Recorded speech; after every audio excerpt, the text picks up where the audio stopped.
Uli dotiki na ho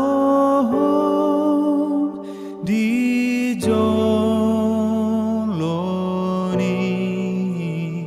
abang sani amakuna rade tok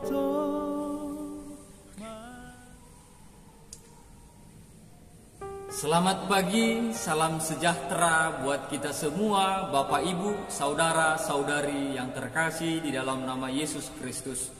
Sebelum kita memulai aktivitas kita di dalam satu hari ini, terlebih dahulu kita mendengarkan firman Tuhan yang tertulis di kitab 1 Tesalonika 5 ayat 22. Dikatakan demikian, jauhkanlah dirimu dari segala jenis kejahatan.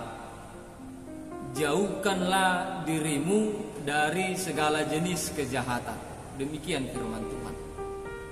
Bapak Ibu saudara-saudari sekalian, perintah ini disampaikan Paulus kepada jemaat yang ada di Tesalonika karena memang pada saat itu banyak ajaran-ajaran sesat, banyak godaan-godaan, apalagi yang terkait dengan kejahatan, apalagi yang terkait dengan dosa terjadi di jemaat Tesalonika.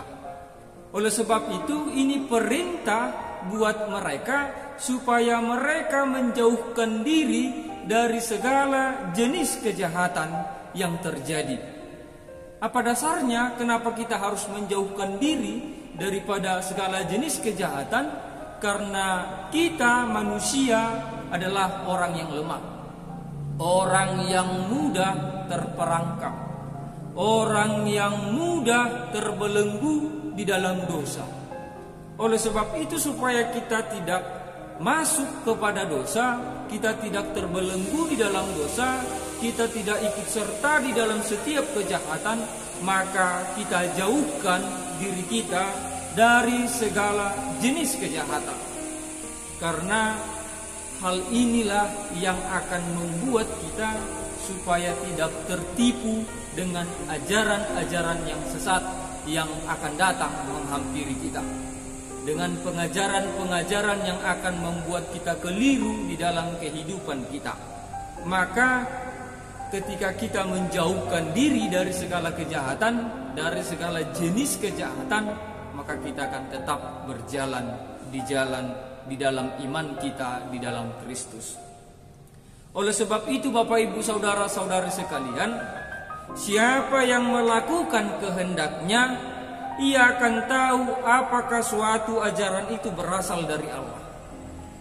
Siapa yang melakukan kehendaknya, kehendak Bapa di sorga, kehendak daripada Tuhan kita Yesus Kristus, kita akan tahu apakah suatu ajaran yang datang kepada kita itu sesuai dengan kehendak Tuhan atau berasal daripada Tuhan. Oleh sebab itu supaya kita mengetahui apa yang Tuhan inginkan di dalam kehidupan kita, maka terlebih dahulu kita harus menyerahkan diri kita kepada Tuhan, bersekutu dengan Tuhan, tidak menjauhkan diri dengan persekutuan Kristen, tidak menjauhkan diri dengan firman-firman yang sampai kepada kita. Bahkan kita kalau bisa menghidupi segala firman yang sampai di dalam kehidupan kita.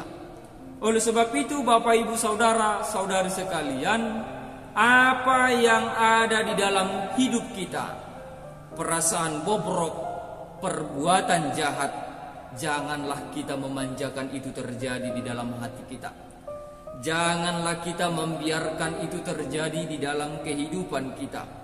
Karena manusia yang seperti itu akan terpengaruh dengan kejahatan-kejahatan yang akan menghampiri dia.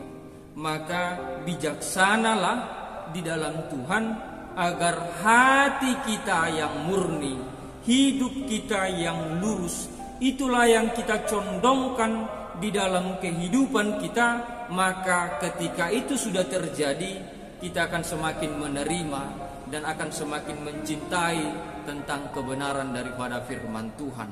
Oleh sebab itu Bapak Ibu saudara-saudari sekalian, jauhkanlah dirimu dari kejahatan dan dari segala kemungkinan yang jahat, dari dosa dan apa yang tampak sebagai dosa, yang mengantar kita kepada dosa, yang dikatakan sebagai dosa, agar apa yang diharapkan oleh Tuhan, apa yang diinginkan oleh Tuhan di dalam kehidupan kita, terkhusus kita orang-orang yang percaya, semakin bisa kita realisasikan di dalam kehidupan kita. Maka oleh sebab itu Bapak Ibu saudara-saudari sekalian, kita menjauhkan diri kita dari segala jenis kejahatan, tetapi kita mendekatkan diri kita kepada segala jenis kebaikan, kebenaran yang daripada firman Tuhan. Banyak kejahatan-kejahatan yang terjadi di dalam dunia ini, banyak godaan-godaan yang akan terjadi di dalam kehidupan kita ini. Oleh sebab itu bijaksanalah. Kalau memang kita sudah mengetahui bahwa yang di hadapan kita itu sudah tidak baik, bahwa yang akan menghampiri kita itu sudah tidak baik, itu sudah bagian daripada kejahatan, itu sudah bagian daripada dosa, maka Bapak Ibu saudara-saudari sekalian, firman Tuhan untuk kita hari ini mengatakan, jauhkanlah diri kita dari segala jenis kejahatan tersebut. Oleh sebab itu, kita tidak akan mampu melakukan itu dengan kekuatan kita sendiri. Kita tidak akan mampu melakukan itu dengan pikiran kita sendiri, dengan kemampuan kita sendiri, tetapi kita akan dimampukan oleh kuasa Tuhan kita Yesus Kristus, oleh kuasa Roh Kudus yang sudah hadir, yang sudah tertanam di dalam kehidupan kita. Oleh sebab itu Bapak Ibu, serahkanlah dirimu kepada Tuhan. Tuhanlah yang memampukan kita. Amin. Tuhan Yesus memberkati kita. Semoga aktivitas kita di dalam satu hari ini diberkati Tuhan, dan kita sehat dan jauh dari segala mara bahaya, terkhusus kita diberikan kekuatan untuk menghadapi COVID-19 yang sudah semakin mewabah di dunia kita saat ini. Tetap memakai masker, tetap jaga kesehatan. Tuhan Yesus memberkati. Shalom. Masa di ngolumon Tuhan menjaga holong nado mangon di honho Tuhan menjaga